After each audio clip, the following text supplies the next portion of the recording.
Yeah, I mean, obviously everybody's come off the back of 5 pretty large days, and today it's just one little last bit. But everybody's giving their all because it's the race time is about 20 minutes, where normally I have a target time of 50 minutes. So you cannot sit up for 1 second. It's a real dash. You just give everything you've got. Try and get a good lane and out to the correct side. So it's quite an unforgiving race. There's absolutely no space. No one's giving any quarter. But it's good fun to do. It's something different. Yeah, so I was guaranteed a medal, and of course it would have been a little bit annoying losing the second place, which I was coming into the medal race. But in the end of the day, my goal was to take a medal here, and then it would be a little bit stupid changing the goal during the regatta. So in the end, I was coming into today and knowing I would be happy with whatever result, which is kind of a good feeling going into the medal race.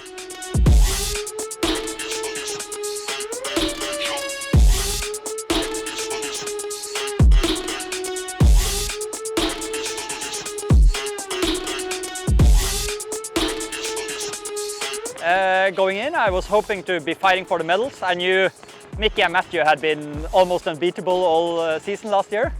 And then now I finally managed to split those two up. But they were all both, Matthew in the medal race was just unbeatable. He was going so quick off the line. I tried to get his wake, but even the wake was going too quick for me.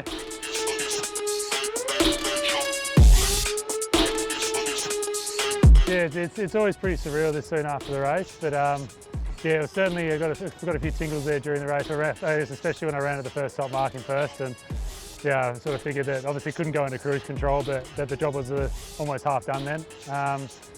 Yeah, it's surreal, it's great. Yeah, to win a world championship in itself is incredible, but to do it back to back and in the Olympic year as well, and have to do it quite close together too, makes it feel even more special.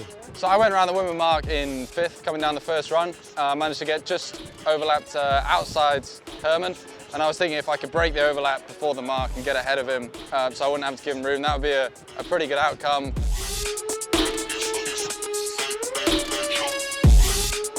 If we look at the results, it looks like nothing changed, but actually it was a dramatic medal race with a key moment at the leeward mark where Mickey Beckett nearly managed to get the better of Herman, but Herman held on and the results stayed the same. Yeah, it was a very key moment when both me and Mickey were coming down to the bottom mark. I luckily got room for him just in the end, but it was a really close one, and had he gone the other way, I think I would have had a really hard time catching him up on the second upwind. Yeah, definitely a race-defining moment. I wasn't, the overlap as I needed to see it was directly behind my head, and I was at it's a windy day. It's quite hard to look around and see what needed to be seen.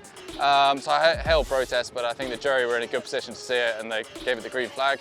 That was the only real incident of the race. I rounded just behind him, followed him out to the left. But there's not many passing lanes. It's quite a short, snappy little race, and so that's how it finished.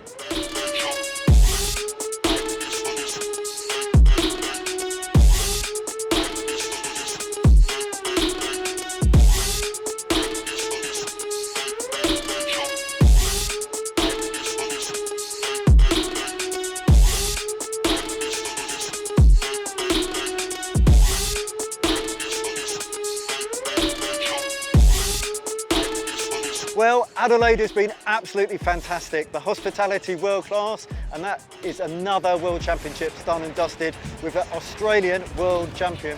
Matt Wern threw down the gauntlet, dominated the medal race to secure that gold in the Olympic year. Yeah, there's definitely a little bit more emotion in it. Yeah, obviously being in Adelaide in Australia is incredible, and not many people can say that they've had a home world championship, and yeah, this is probably as close as I'm going to get to it. So yeah, it feels incredible, and yeah, to have family and friends so close by just makes that much more special.